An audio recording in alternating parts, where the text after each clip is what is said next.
Fifth Gear's favourite hot hatch is the Honda Civic Type R. This is its big new rival, and I'm reporting for duty to see if it's any good.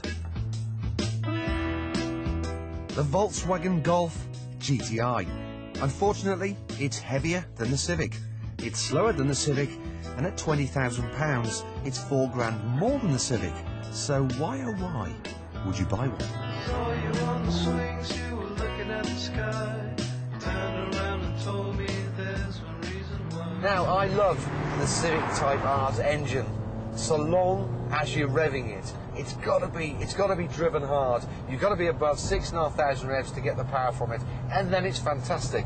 But that's only my mad half hour. The rest of the time, you're not always in the mood to be scaring passers-by, revving the back out of it.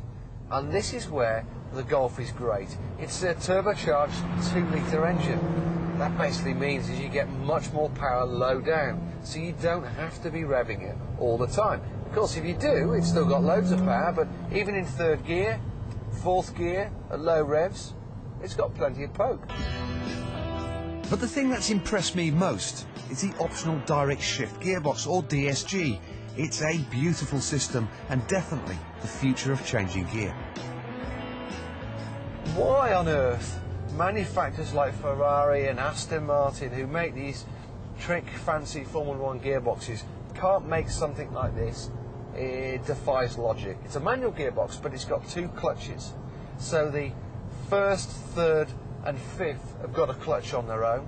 Second, fourth and sixth have got a clutch on their own. So the gear you're going to go to is always engaged. And it makes for instantaneous, perfect, accurate gear changes up and down the gearbox. Just take a listen to this.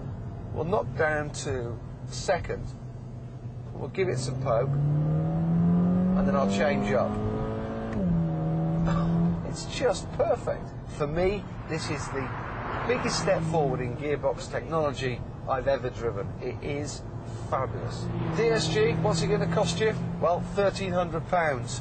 I think that's buttons when you consider what it does to the car. This car is quicker to 60 than your manual gearbox.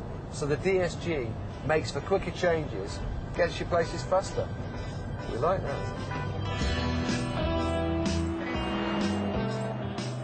To find out more, we dropped by Bernie Eccleston's state-of-the-art Paul Ricard circuit, which nestles in the south of France.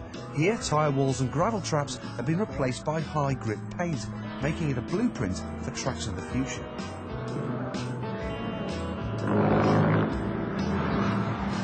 Now, I used to instruct at Paul Ricard, and it's a great little test track for cars.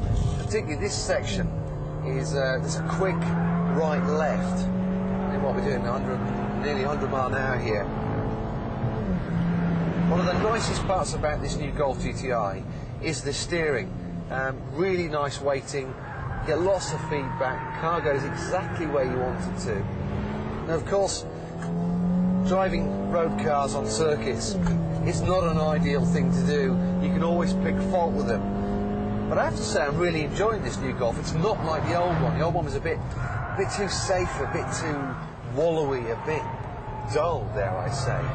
But this is altogether different. It's really good fun. I can't help feeling the Civic Type R is a bit friskier on a track and rewards the hooligan more. But you know what? Driving sideways isn't everything. For me, buying cars is more than just about the drive. It's about living with it every single day.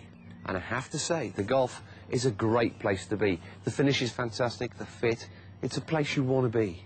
And then there's the image. This is still the only hot hatch I'd take my girlfriend to a posh hotel in.